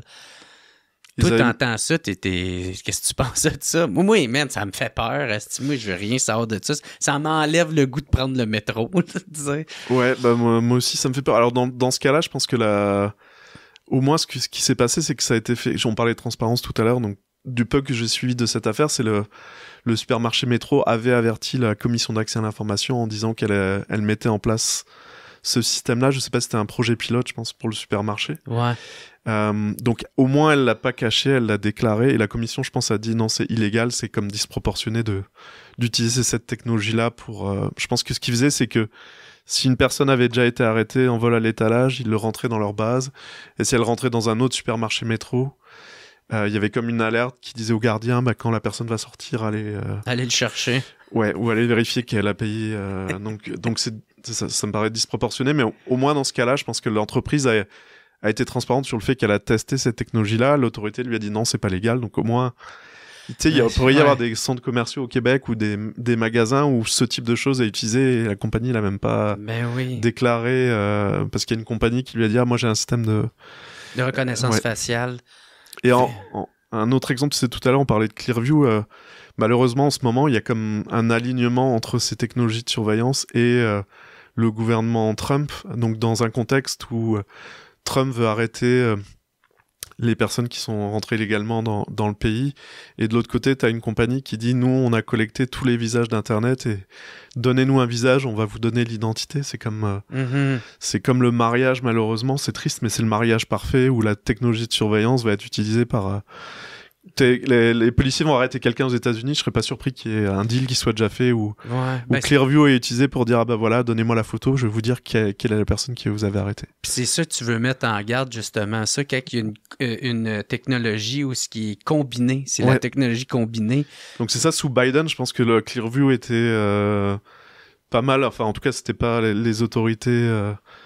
Le gouvernement américain était clairement pas son allié là, et mais en ce moment c'est en train de devenir l'inverse, c'est comme... Parce qu'ils vont tout le temps y aller avec l'enjeu de la sécurité. C'est tout le temps ça que c'est, parce que tu peux pas être comme contre la sécurité, tu sais.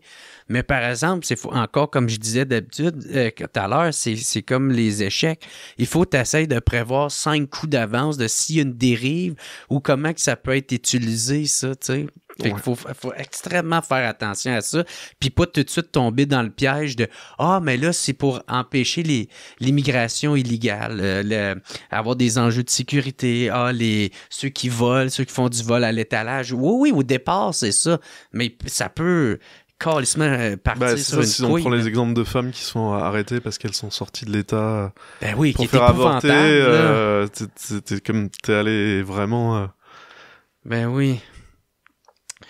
Est-ce que t'es pas obligé de répondre, là, tu sais, mais est-ce que tu as suivi le cas de le fiasco de la SAC Click? T'as-tu vu ce cas-là? Un petit peu, ouais. Un petit peu. Ouais. C'est quoi tu penses de tout ce J'ai l'impression que je reviens encore à ma question de transparence. On a comme quasiment des infos chaque semaine sur ça, mais ce que je retiens, c'est que il y avait l'information que ça allait être il y a plusieurs choses. L'information que ça allait coûter beaucoup plus cher depuis très longtemps, mais que comme les signaux ont été ignorés, du point de vue informatique aussi, ils n'ont pas fait une phase de tester, ils ont comme mis en production super rapidement, donc et ça a comme été ça a caché à la vérificatrice générale, donc ça a l'air beaucoup le fait de c'est ça, encore une fois, de transparence sur le fait que on aurait dû dire qu'il y avait des coûts qui dépassent, puis décider après si on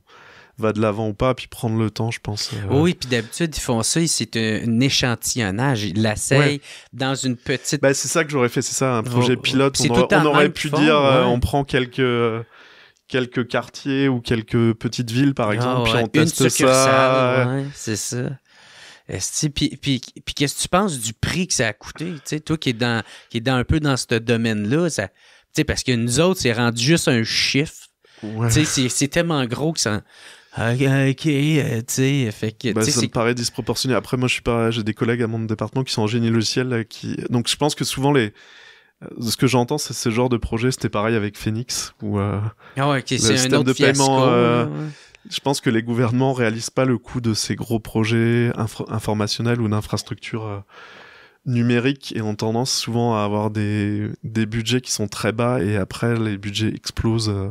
Ils sont pognés avec ces personnes-là après, j'imagine. Je pense que souvent ils osent pas dire en fait on était trop optimistes et comme ça a explosé. Ça serait mieux de le faire. Donc là, au moins c'est encore une fois la transparence. Si le budget explose, au moins tu peux avoir un débat à l'Assemblée qui dit ok, est-ce que ça explose mais on veut aller de l'avant, on paye le coût, ou est-ce que on décide que finalement on va arrêter parce que on a payé une certaine somme, mais peut-être que tu vas payer 4 fois la somme quand ça va être fini, donc Ben oui.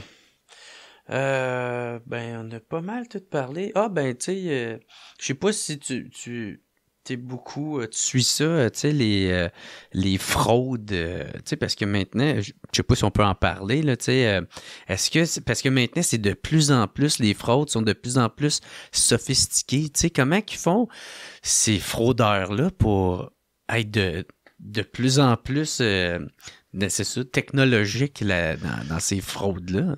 Ouais, bah, ce qui est arrivé, en fait, c'est que là, on parlait des bénéfices de l'IA pour la société, mais une des choses aussi qui est arrivée, c'est dans la cybersécurité, l'accès aux outils pour faire des fraudes est devenu plus facile, en particulier avec l'IA. Donc, un exemple, c'est par exemple la fraude à la grand-mère.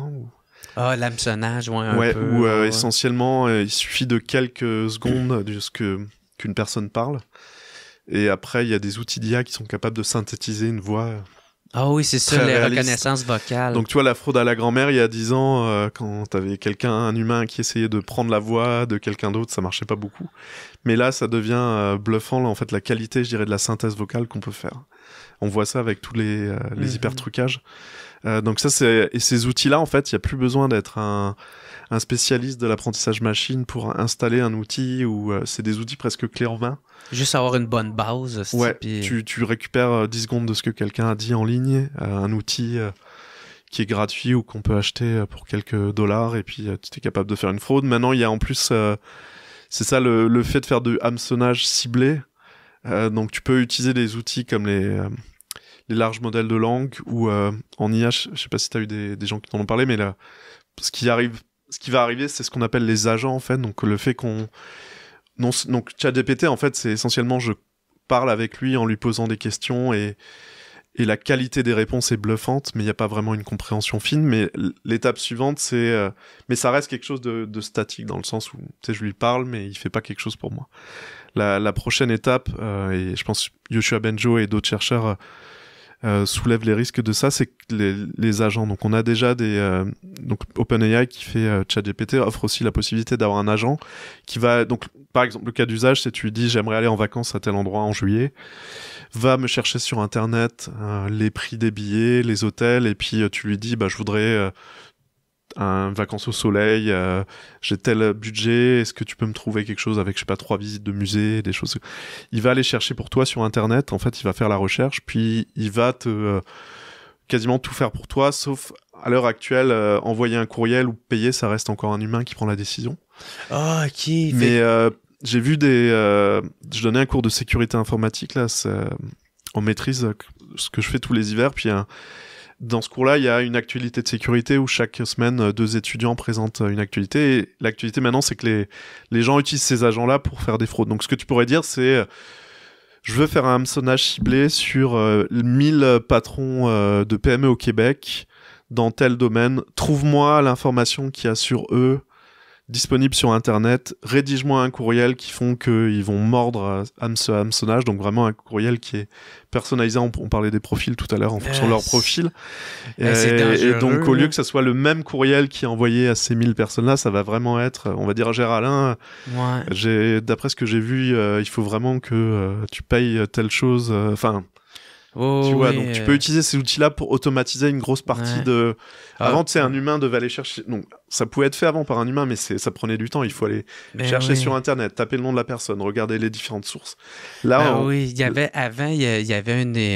un gars qui travaillait, c'est Michel Junot Katsuya, là, que lui, il était au SRS au Canada, tu sais, puis Système de sécurité et renseignement du Canada. Puis lui, il disait, tu cliques jamais sur un lien, peu importe c'est quoi, parce que les autres, comment ils vont s'y prendre, ils vont pas juste faire comme vous avez pas payé votre loyer, cliquez ici pour le... Non. Ils vont aller sur Facebook, ils vont regarder, OK, t'es allé à une game de soccer, OK, pour son fils, OK, ils ont pris, OK, fait que là, ils envoient un courriel, genre, hey, t'es prêt, hey, voici les photos qu'on a pris pour la game de football qu'il y avait en fin de semaine, le lien est ici, tu cliques dessus. Ouais. Là, ils ont accès à tes affaires, mais là, qu'est-ce que tu dis, c'est que il ferait... tout seul, il ferait ça. Il réfléchirait à ça, à une stratégie sur comment bien t'avoir. Puis aussi, tu sais, des fois, il y en a qui vont dire ils peuvent pas faire ça parce que l'intelligence artificielle le laissera pas faire. Ouais, mais t'as juste à marquer. J'écris un roman où c'est ça. Donc, il y a des garde-fous qui sont... je pense l'exemple le plus frappant que j'ai vu récemment, quelqu'un m'a dit... j'ai réussi à bypasser les protections de ChatGPT en mettant comme un PDF qui dit tel juge du Canada ou du Québec ordonne sous un mandat judiciaire que de répondre à cette... donc c'était comme tu prétends au robot conversationnel que t'as comme un mandat judiciaire et qui bypass comme les... C'est une question de vie ou de mort, répondez à comment on peut faire tel... Mais c'est ça, fait que là, il faut développer extrêmement notre sens critique, puis d'avoir peur. Tu sais, comme moi, personnellement, je clique sur aucun lien. Tu sais, que tu sois mon chum, tu sois mon père, que tu sois ma blonde, peu importe, je clique sur aucun lien parce qu'il n'y a rien qui me dit que toi, tu t'es pas fait hacker ton compte. Ouais. Puis là, tu essaies de faire comme « Hey, regarde les photos à la piscine », puis là, je clique là-dessus, puis bon, donc c'est ça, ouais, mon tour, ça va prendre du temps, mais l'éducation hygiène numérique, ça reste... donc, ouais. Ah, moi, donc ça c'est me ça, fait il y a peur. quelques années, on voyait des fautes d'orthographe, des trucs assez évidents où tu te dis, où c'est comme...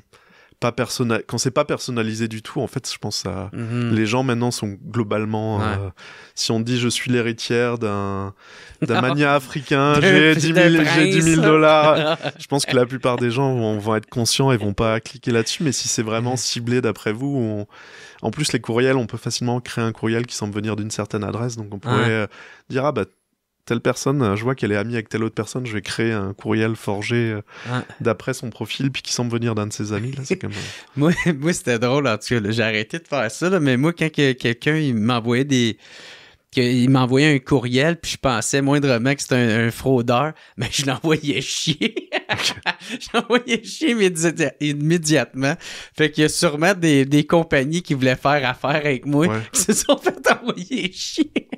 Mais tu sais, parfois ils envoient un courriel juste pour savoir si l'adresse est vraiment valide. Et... ouais, c'est donc ça. si tu leur réponds en disant ça, t'as confirmé qu'il y avait quelqu'un derrière cette adresse et peut-être qu'ils vont... Ah, qu'ils vont continuer. Bon, après, si l'adresse est disponible publiquement, ils savent déjà que c'est... Elle m'a amené, c'était Bell Canada, puis j'étais sûr que c'était des fraudeurs. Fait que je les ai envoyés chier. Puis après ça, pas longtemps après, j'ai vu qu'un autre artiste que je connais avait justement cette campagne de promotion-là. Okay. Fait que c'était vraiment des vraies personnes. J'ai juste perdu de l'argent. Mais c'est pas grave, ça valait la peine. Je voulais te parler de... parce que là, c'est ça, il y a comme une course à développer l'intelligence artificielle. Tu sais, c'est comme la course entre les États-Unis puis la Chine. Puis j'imagine que tu as suivi ça un peu, mais c'est quoi ça? Tu sais, pourquoi qu'ils veulent développer à ce point-là? Puis qu'est-ce qu'ils ont de temps à gagner? Tu sais, comme Trump, il a investi 500 milliards dans l'intelligence artificielle, puis c'est ça, il est dans une guerre monstre contre la Chine. Tu sais, c'est quoi ça? Ben, c'est parce que l'IA, en fait, c'est une technologie disruptive qui impacte tous les pans de la société. Donc, en fait, c'est le futur, dans le fond. Ben, dans pas mal de... C'est ça, en fait, contrairement, tu vois, à la voiture, qui est une technologie que tu construis, qui a un but qui est de transporter les gens, ça peut avoir pas mal ça a beaucoup d'applications, l'IA, dans pas mal d'aspects de la société. Donc, je pense que il y a une bataille pour les meilleurs modèles de chaque côté. Moi, ce qui me fait beaucoup peur en ce moment, c'est que cette bataille-là, elle se fait un coût environnemental très important. On parle de réouvrir ou de construire des centrales nucléaires, d'utiliser des réserves d'eau dans des États américains où il y a déjà des problèmes de sécheresse. Donc là, j'espère qu'à un moment, cette course va s'arrêter parce que les gens vont dire on n'a même pas les ressources environnementales pour... quand je dis s'arrêter, plutôt devenir plus raisonnable en termes de temps, avoir le temps de vraiment penser aussi aux impacts sociétaux, avoir le temps de construire ces modèles d'une manière frugale où on consomme moins d'énergie. Et aussi, je pense, de façon éthique aussi, oui. Parce qu'il y a des questions éthiques. Il y a des questions moi, je travaille sur l'équité algorithmique aussi, donc là, on parlait tout à l'heure la reconnaissance faciale qui fait des erreurs de manière disproportionnée sur certains groupes. Il y a aussi, quand tu utilises un modèle d'IA pour décider qui a un prêt ou pas à la banque, ou il y a des modèles d'IA qui analysent les CV pour les compagnies, pour décider si une personne correspond au poste, ou même des écoles ou des universités qui ont tellement de demandes qui analysent les dossiers. Si tu as tendance à rejeter tel groupe ethnique de manière disproportionnée, parce qu'il y a des biais dans les données historiques qui sont capturées par le modèle, ça c'est un des gros enjeux aussi. Donc c'est ça, il y a la course en ce moment parce que je pense que l'idée c'est qu'il y a tellement d'applications CLIA, c'est que les États essayent de dire nous on va être avec le meilleur modèle, puis c'est nous qui allons rafler les marchés qui vont émerger sur cette technologie-là. Mais je pense que une course raisonnée serait mieux, surtout en termes de, comme je disais, le coût environnemental. Je sais pas si tu as déjà entendu parler de Sacha Lucioni, ou si c'est une chercheuse qui est ici à Montréal, qui travaille à Hugging Face, mais qui est une entreprise qui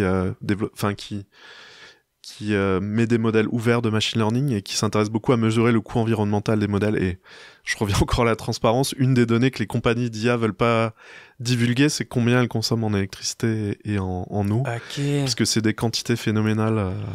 Ben, dans un certain sens, il y aurait tout à gagner à vouloir venir s'installer au Québec, tu sais, vu que nous autres... À cause du froid, oui. Le froid, mais aussi l'hydroélectricité, oui. Tu sais, que... Mais je pense que le gouvernement du Québec avait des stratégies pour faire ça, mais maintenant, en fait...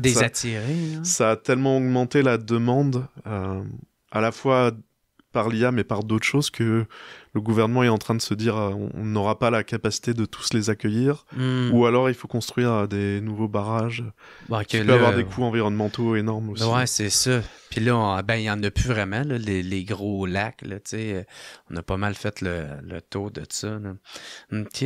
Puis ça te fait-tu peur, mettons, que...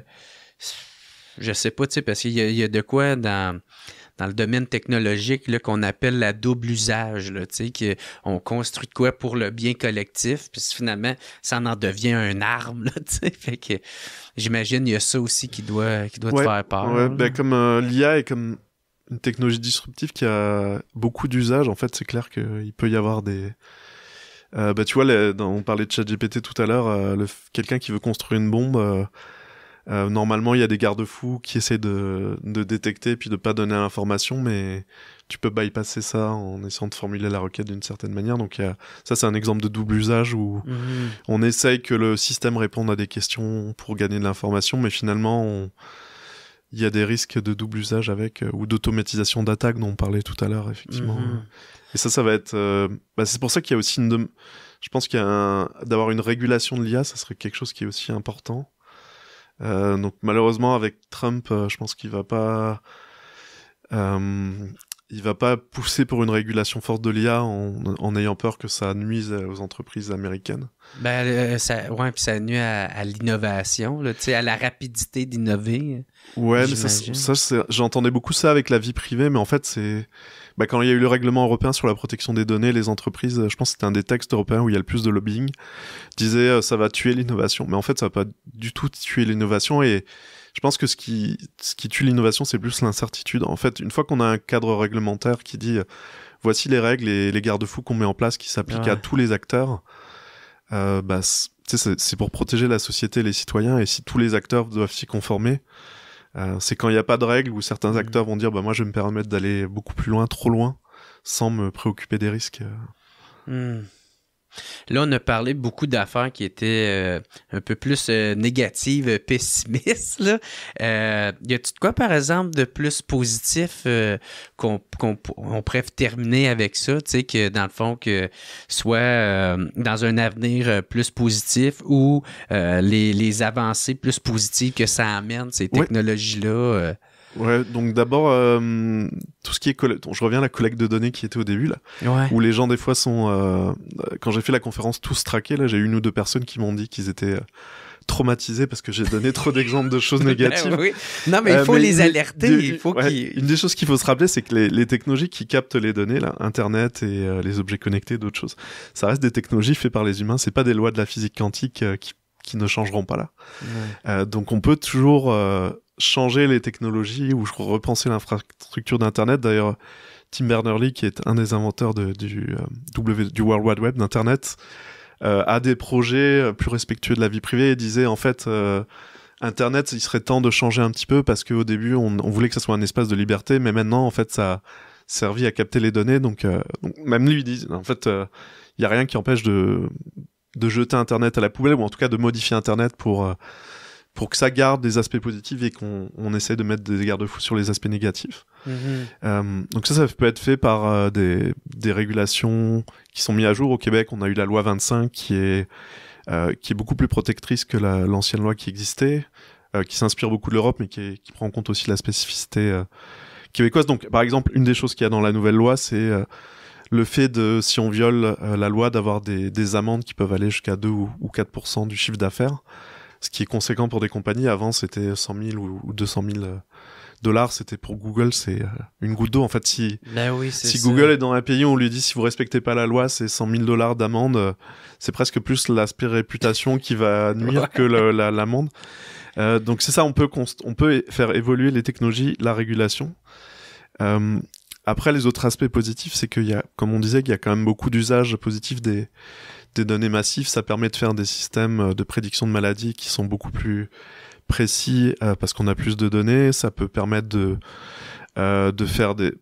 comprendre la mobilité dans des villes de manière plus fine pour placer des lignes de bus, des choses. Donc en planification urbaine, il y a beaucoup d'usages aussi. Ça peut permettre à des gens, si on prend l'exemple des ChatGPT de robot conversationnel, il y a des gens qui sont capables de découvrir qu'ils ont un intérêt dans tel livre ou tel artiste parce que avec des dialogues on leur fait découvrir des choses qu'ils auraient peut-être pu découvrir sur Google, mais pas aussi facilement. Donc il y a des bénéfices sociétaux. C'est vraiment, je pense, le fait d'équilibrer ça avec les risques. Et donc l'aspect positif, c'est qu'on peut, même s'il y a quelqu'un qui est pessimiste par rapport à sa vie privée en disant que toutes ces données circulent déjà de plein de façons, on peut aussi au moins le faire pour les générations futures. Donc c'est un peu comme la vie privée, je compare ça souvent à l'environnement. Donc même les gens qui disent c'est foutu, nos données sont collectées de tellement de manières qu'on peut plus rien faire. Moi je donne tout, je me préoccupe pas. Bah si on faisait le même analogie pour l'environnement, ça serait pas terrible. Ça serait de dire ok, l'environnement est foutu, on peut rien faire pour les générations futures. C'est c'est ça, c'est pas une fatalité. C'est pas une fatalité. D'autant plus, comme je disais, que en plus les technologies de collecte de données, ça reste des technologies humaines. Qu'on peut débrancher, qu'on peut modifier, on peut modifier les standards, on peut modifier les garde-fous, les choses comme ça, voilà. Moi, là, juste les montres, les Apple Watch, le cellulaire qui nous écoute, le grille-pain qui est intelligent, puis tu sais, tout ça. Moi, je suis en train de vouloir revenir au flip phone, là, tu sais, ou juste même m'en débarrasser, puis laisser ça dans l'auto, puis... Il y a aussi une chose que je vois en vie privée, c'est qu'il y a des alternatives aussi, où des fois on fait de faire les calculs localement en vie privée, c'est l'idéal, c'est-à-dire que les données ne sortent pas de ton téléphone, mais que... Donc par exemple, sur la reconnaissance de la voix, ton téléphone a la puissance pour avoir un modèle qui reconnaît la voix, il n'y a pas besoin... Ou même le Alexa, le modèle d'Amazon, c'est tout ce qui est pris par Alexa, tout ce qui est capté dans les conversations et envoyé au serveur d'Amazon, mais en fait, le traitement pourrait être fait localement, il y a suffisamment de puissance... moi, je veux pas de ça chez nous. Hey, merci beaucoup, Sébastien Gams. C'est ça, merci. Merci beaucoup d'être venu sur le podcast, c'est vraiment apprécié. Je te laisse le mot de la fin. Merci pour l'invitation et encore une fois, soyez pas désespérés si vous pensez que vos données circulent et repensez aux exemples que je donnais au début si vous dites moi j'ai rien à cacher. Voilà, c'est peut-être. Bon, parfait. Fait que merci beaucoup d'être venu. Encore une fois, un gros merci à notre commanditaire, les cafetières Bellucci et procafetière.ca. C'est super apprécié. Puis il t'offre un sac super de café du WhatsApp Podcast que tu vas pouvoir rester bien éveillé pendant que tu fais tes recherches. Merci beaucoup. Merci beaucoup tout le monde d'avoir écouté. On se revoit la semaine prochaine. Bye tout le monde.